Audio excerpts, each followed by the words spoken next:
क्या कुछ तैयारी की गई है और कितना और इंतजार करना होगा? कौन कौन मेहमान वहां पर पहुंचे हैं? बिल्कुल देखिए प्रीति जी, चारों तरफ देशभक्ति के गीत बज रहे हैं और आज़ादी के जश्न में तमाम जो लोग हैं, पटनावासी हैं, वो पूरी तरीके से डूबे हुए हैं। और गांधी मैदान में भी जो व्यवस्थाएं हैं वो की गई हैं। हम यहाँ पे सीधी तस्वीरें दिखा रहे हैं। जो परेड में जो टुकड़ियाँ भाग लेने वाली हैं वो अब ग्राउंड पर यहाँ पहुँच चुकी हैं और तमाम जो विशिष्ट अतिथि हैं वो इस कार्यक्रम में शामिल होने के लिए पहुँचेंगे। जो जानकारी है कि 8:54 पर सलामी ली जाएगी। 8:55 पर परेड का निरीक्षण मुख्यमंत्री नीतीश कुमार के द्वारा किया जाएगा और 9 बजे के आसपास का समय होगा जिस वक्त झंडोत्तोलन किया जाएगा और राष्ट्रीय सलामी और राष्ट्रीय धुन उस वक्त बजेगा। इसके अलावा 9:03 पे मुख्यमंत्री नीतीश कुमार का अभिभाषण होना है और 9:26 पे परेड का समापन होगा और करीब 9:28 पे जो झांकियों का प्रदर्शन है वो किया जाएगा। तो ये जो संभावित समय था वो दिया गया है।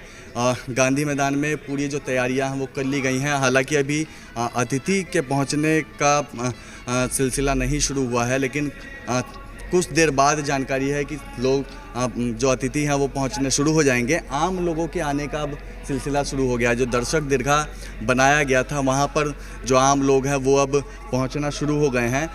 मौसम भी पूरी तरीके से खुला हुआ है, धूप सुबह सुबह नहीं है, तो निश्चित तौर पे लोगों के सामने किसी तरीके की कोई परेशानी नहीं होगी। और अब जो यहाँ पे अलग अलग विभागों की जो झांकियाँ और जो टुकड़ियाँ परेड की सलामी यहाँ पर देंगी वो अब पहुँचनी शुरू हो गई हैं और जो तैयारियाँ हैं वो पूरी की गई है। इसके अलावा जो सुरक्षा कर्मी थे उन्होंने एक एक चीज़ों को यहाँ पर देखा, जो तैयारियाँ की गई थी उसको यहाँ पर देखा, क्योंकि मुख्यमंत्री नीतीश कुमार के साथ साथ कई जो सीनियर लीडर हैं वो यहाँ पर शामिल हो सकते हैं। जानकारी ये है कई जो मंत्री हैं बिहार सरकार के वो भी यहाँ पर शामिल हो सकते हैं। अधिकारी हैं, उनके परिवार के सदस्य हैं, वो यहाँ पर शामिल हो सकते हैं।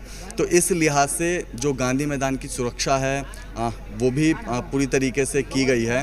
पुख्ता इंतज़ाम यहाँ पर किए गए हैं और एक एक गतिविधियों पर वॉच टावर के जरिए भी नज़र रखी जा रही है और कमांड सेंटर से भी एक एक गतिविधियों पर नज़र रखी जा रही है। और पूरा जो माहौल है वो देशभक्ति, यहाँ पर जो जवान आपको नज़र आ रहे होंगे जो यहाँ पर परेड करेंगे वो यहाँ पर आज के दिन को कैद कर रहे हैं, अपने फ़ोन में सेल्फी लेते हुए नज़र आ रहे हैं, क्योंकि उनके लिए भी एक ये यादगार पल होता है जिसको वो संजोग कर रखते हैं। क्योंकि इस तरीके का जो माहौल है वो कभी कभी देखने को मिलता है गांधी मैदान में। और स्वतंत्रता दिवस समारोह पे ख़ास तौर पे इस तरीके की तस्वीरें देखने को मिलती है और उसको जो जवान हैं वो अपने कैमरे में कैद करते हुए नज़र आ रहे हैं। अलग ही देशभक्ति का जो माहौल है वो देखने को मिल रहा है। पूरी तरीके से देखिए जो दर्शक दीर्घा भी बनाया गया है वो आपको तिरंगे के तीनों रंगों में नज़र आ रहा होगा और कहीं ना कहीं इस तरीके के जो मैसेज है वो देने की कोशिश की गई है। और जब मुख्यमंत्री नीतीश कुमार यहाँ से भाषण देंगे, बिहार के लोगों को संबोधित करेंगे, ख़ास तौर पे उस पर सबकी नज़र है। ये ऐसा संभावना जताया जा रहा है कि मुख्यमंत्री आज आम लोगों के लिए कोई बड़ी घोषणा भी कर सकते हैं, क्योंकि चुनावी साल भी है, बिहार में विधानसभा के चुनाव होने हैं। लिहाजा इस बार का जो स्वतंत्रता दिवस समारोह है वो और ख़ास भी हो जाता है, क्योंकि मुख्यमंत्री कई सौगात इन दिनों बिहार के लोगों को दे रहे हैं। और आज मुख्यमंत्री जब यहाँ से लोगों को संबोधित करेंगे, भाषण देंगे, तो उस वक्त लोगों की निगाहें भी मुख्यमंत्री के भाषण पर होगी और तमाम जो लोग हैं उनकी नज़रें कि यार मुख्यमंत्री क्या सौगात, क्या घोषणा लोगों के लिए करेंगे। ऐसी संभावना जताई जा रही है कि कुछ बड़ा लोगों के लिए यहाँ से मुख्यमंत्री ऐलान कर सकते हैं। तो आप इस वक्त ये ग्राउंड की तस्वीर देख सकते हैं गांधी मैदान में।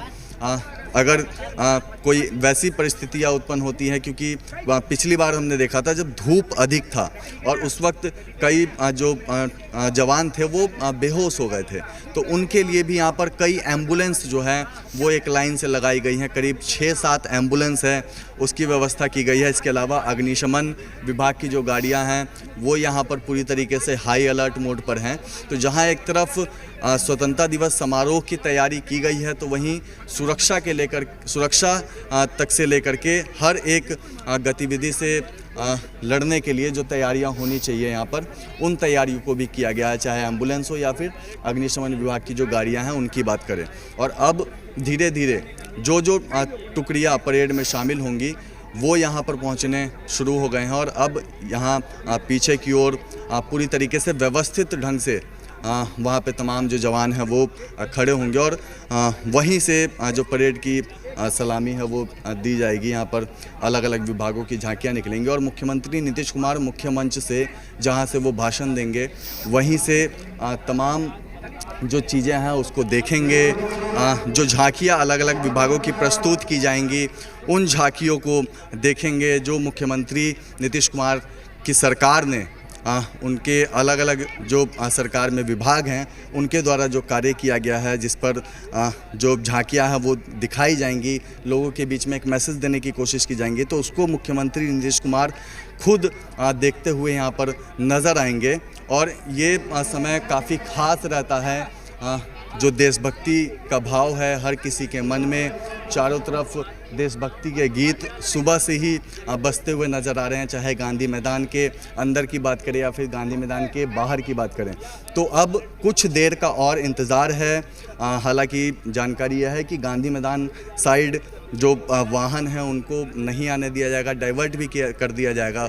और कहीं ना कहीं मुख्यमंत्री नीतीश कुमार के आने से पहले जो इस तरीके का व्यवस्था है वो किया जाता है। तो सुरक्षा के भी पुख्ता इंतज़ाम गांधी मैदान के अंदर भी देखने को मिल रहा है। इसके अलावा जो गांधी मैदान के बाहर के आसपास के जो एरिया है, चाहे कारगिल चौक की बात करें, जेपी गोलंबर के आसपास की बात करें या फिर डाक बंगला चौराहे से आगे की ओर जो रास्ता आता है, तो इन तमाम जगहों पर जो प्रशासनिक अधिकारी हैं उनकी भी तैनाती है। इसके अलावा जो पुलिस के जवान हैं, महिला पुलिस हैं, इनकी भी तैनाती की गई है सुबह 6 बजे से ही। और अब इंतज़ार गांधी मैदान में जो राज्य स्तरीय समारोह होगा